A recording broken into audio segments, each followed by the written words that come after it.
Welcome from my end as well. My name is Mathias Risse. I'm the director of the Carr-Ryan Center for Human Rights Policy, and I'm delighted to be doing this event with Sheila Jasanoff and the STS Circle here at Harvard, and also with Alexander Gerasimenko from the Oxford Institute, and a couple of other people who also came across the ocean to join us here.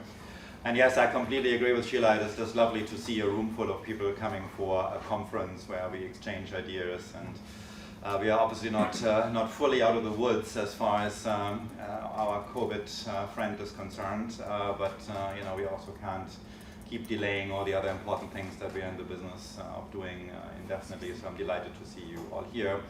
A little bit motivation from my end, what I'm interested in this topic and how it came to this collaboration. So I come to the topic of this workshop both as a political philosopher and as a human rights person.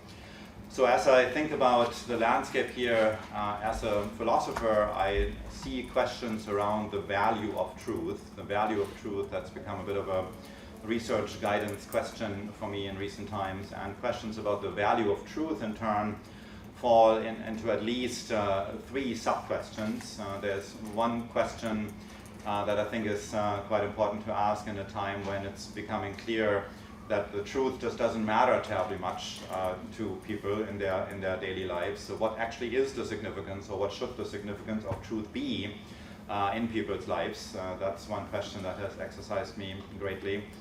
And then secondly, and this is also a connection to the human rights field, then is there something like a right to the truth? How can we think about a right to truth? Is there a right to truth in particular contexts? Is there a right to truth in a more general sense? And this is actually also how I connected to Phil Howard originally. So it was a fascinating conversation about a year and a half ago when Phil and I were discussing this question.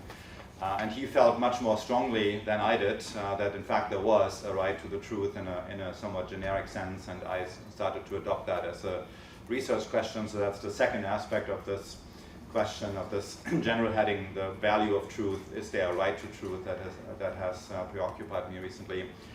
And then a third question then also is, what is the role of truth-conveying experts in society? So one thing we notice certainly in the United States is there's a substantial amount of alienation from the professional class in the general population, and that should make us wonder quite substantially about the role of truth-conveying experts, all of which of course has already been done. I know this is one thing that Sheila often rightly thinks, it has already been done, since Sheila has been such a pioneering person in topics that other people only then somewhat belatedly connecting to, and this is why I'm very delighted that we're doing this together here. I want to say a couple of practical things. We are still in COVID time, so unfortunately that has also affected our program for today.